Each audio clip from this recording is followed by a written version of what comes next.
Cuando las películas de ciencia ficción y westerns clásicos sirven de inspiración para una de las portadas más complejas en la historia del heavy metal.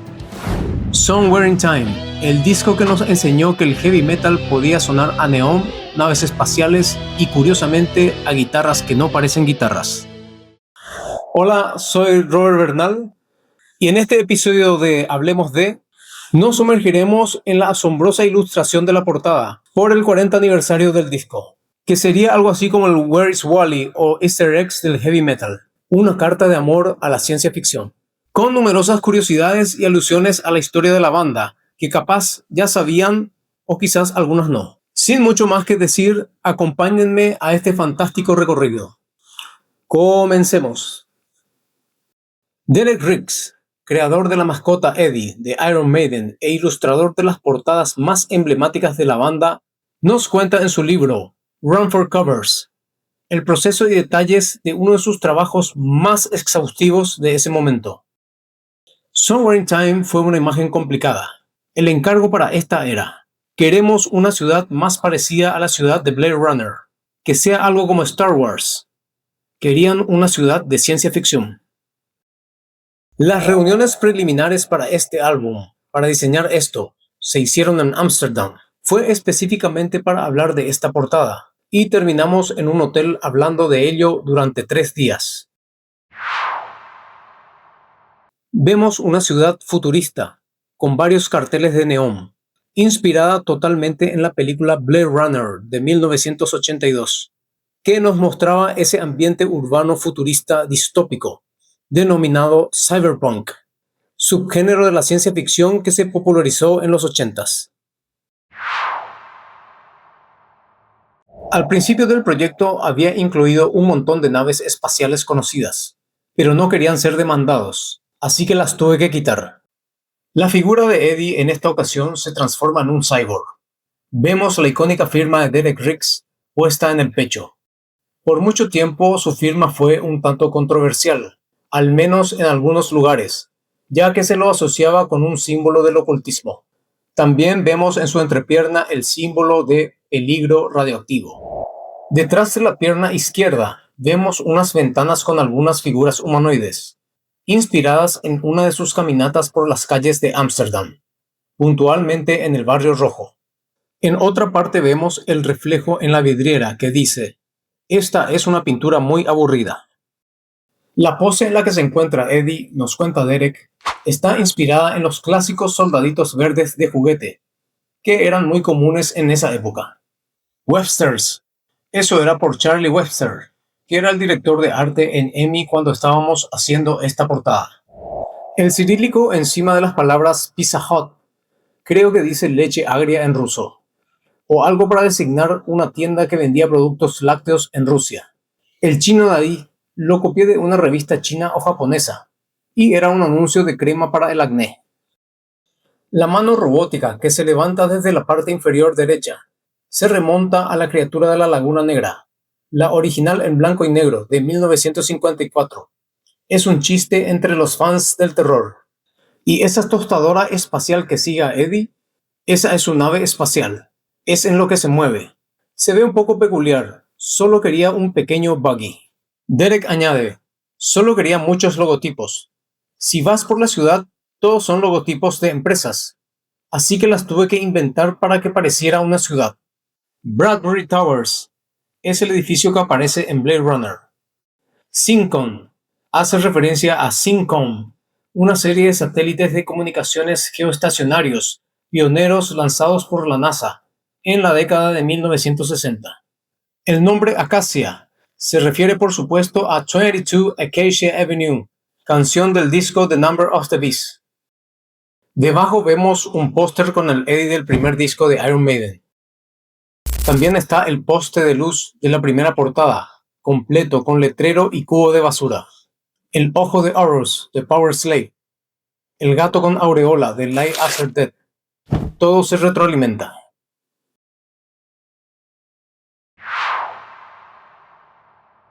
Hay una canción en Peace of Mind llamada To Tame a Land y trata sobre Dune. Llamaron a Frank Herbert y le preguntaron si podían llamar a la canción Dune. Y este les dijo: No, no pueden llamarla así. Y no pueden hacer nada basado en mi libro, porque creo que el rock and roll es decadente y corrupto. Así que pusieron Herbert Ailes, algo así como Herbert no está muy bien. Otra referencia al libro es el Sand Dune Nightclub and Grill. Y ahí están los resultados de fútbol. West Ham versus Arsenal, ya que Steve Harris es fanático del West Ham United. Live After Death, concierto registrado en el Long Beach Arena, y Blade Runner se proyectan en el cine. Phantom Opera House, como el fantasma de la ópera. Ruskin Arms, ese es el pub donde Iron Maiden dio sus primeras presentaciones. Y Rainbow, ese es el lugar donde Iron Maiden grabó un show en vivo en la era de Paul Di'Anno. L'Amour's es una antigua y famosa discoteca de rock y heavy metal que funcionó en Brooklyn, Nueva York durante los años 80. Ícaro se está cayendo de la parte superior de ese edificio, haciendo referencia al single Fly of Icarus. Más abajo vemos a Batman, vigilando la ciudad. El cartucho con tornillos en forma de símbolo, el que Eddie lleva puesto en la frente, a partir de Peace of Mind hasta Seven Son. Otro escrito chino aparece y se refiere al filósofo chino Akira Asada. Hacia el lado izquierdo hay una palabra en judío que significa Dios. Eso sería como algo cabalístico. Hammerjacks es una discoteca en Baltimore a la que solían ir. Ahí está la TARDIS de Doctor Who, quien vuela en una máquina del tiempo llamada TARDIS, que se parece a una cabina telefónica de 1961. Fireball XL5 es la nave de una serie de televisión de los años 60, con el mismo nombre. En el horizonte vemos una enorme pirámide que también aparece en el disco Powerslave, y tenemos a la muerte flotando alrededor, que también vemos en portadas anteriores. Está la corporación Tyrell al fondo. La corporación en Blade Runner es la compañía que fabrica a los replicantes. Mekon Live in LA está escrito justo a la derecha de eso. El Mekon es el antagonista en Dark Dare, un cómic de ciencia ficción de la década de 1920. Maggie's Revenge hace alusión a la venganza de Margaret Thatcher desde la portada de Suntory. Me dijeron que pintara retratos y se quejaron porque no se parecían exactamente a ellos. Hola, son de unos centímetros de alto, son del tamaño de sellos postales. Entonces vemos a la banda completa. Dave, Adrian, a Nico vestido como piloto, ya que en ese entonces tenía licencia como tal, y lleva puesta una remera con la inscripción Iron What. Le sigue Steve y Bruce con un cerebro, alusión al disco Peace of Mind. Ahí está Suntory Music Shop, una tienda HMV, porque firmaron con la misma. Gypsy Kiss, que fue la primera banda de Steve. Vemos volar al Spitfire de Aces High, y debajo está Aces High Bar. En un costado, en una de las ventanas, vemos a la famosa Charlotte Harlot, canción del primer disco. El Marquee Club fue un bar de conciertos donde la banda también estuvo. Long Beach Arena, donde se grabó Live After Death. Texas Record and Tapes fue una legendaria tienda de discos. Otras curiosidades incluyen el reloj marcando 2 minutos para la medianoche, por la canción 2 Minutes to Midnight. Ancient Mariner Seafood Restaurant, también por la canción The Rime of the Ancient Mariner. Una mención a Philip K. Dick, quien escribió el libro en el que se basó Blade Runner. El edificio de la Fundación Asimov, en referencia a Isaac Asimov. Y el Tejas Bar, el lugar donde la banda consiguió algunos coristas para usar en Heaven Can't Wait. Uno se pregunta si Somewhere in Time había llevado a Derek cerca de una crisis nerviosa. No tengo crisis nerviosas, a pesar de lo que algunos puedan pensar. Soy bastante estable. Vivía en Londres en ese momento y trabajé en eso durante 2 meses. Y en total tomó 3 meses. Simplemente tuve que parar, porque ya había tenido suficiente. Se me metió en la cabeza y no podía ver nada más. No podía pensar en nada más. Me volví loco, porque hay todos esos pequeños detalles. Empecé a alucinar, y al final simplemente estaba sentado ahí, y soñando despierto con lo que estaba haciendo cada personaje. Toda esa gente pequeña. ¿A dónde iban? ¿Qué hacían con sus vidas? Simplemente tuve suficiente y paré durante 2 semanas.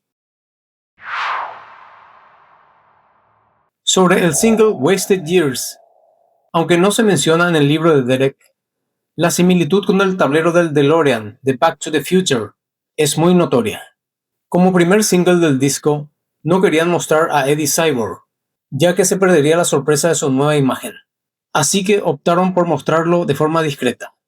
De nuevo aparece el TARDIS, la máquina del tiempo de Doctor Who.